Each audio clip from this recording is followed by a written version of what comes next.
بسم الله الرحمن الرحيم، والصلاة والسلام على سيد الأنبياء والمرسلين وسيد ولد آدم أجمعين. ناس كتير بتاخد الزستريل أقراص، ولكن في معلومات مهمة جدا عن الزستريل. ما هي أهم 5 معلومات يجب أن يعرفها المريض اللي بيستخدم الزستريل، سواء زستريل أو أي حاجة زيه؟ يعني بنتكلم عن مادة الليسينوبريل، سواء 5 مللي 10 25، دي طبعا بيحددها الطبيب حسب الحالة اللي محتاجها العيان. تمام. أول حاجة بيتاخد مع أو بدون الطعام، ولكن أفضل إنك تاخده مع الأكل لو في حصلت مشكلة في المعدة. تمام. الجرعة الأولى، تاني معلومة يعني من المعلومات المهمة، الجرعة الأولى بتتاخد عند النوم، وطبعا يجب انه الانسان يتجنب شرب الكحول مع الدواء ده لو كان هو بيشرب كحول او اي شيء من هذا القبيل، اعزكم الله.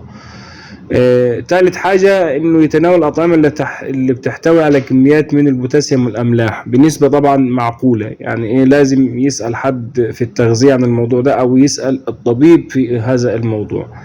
تمام.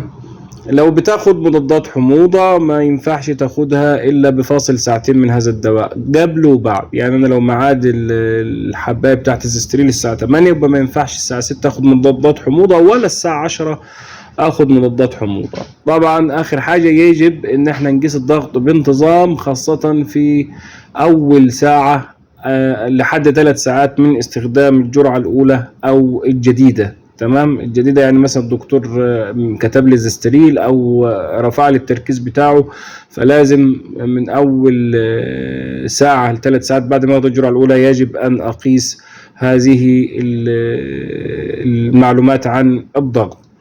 ما تنسوش تشيروا الفيديو لانه هيكون مفيد جدا لكل الناس اللي بتستخدم الزستريل بكل تركيزاته. انا جايب بس العلبة دي كنوع من كمثال يعني. تمام.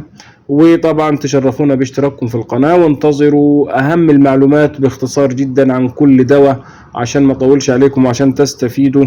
تحياتي لكم، والسلام عليكم ورحمة الله وبركاته.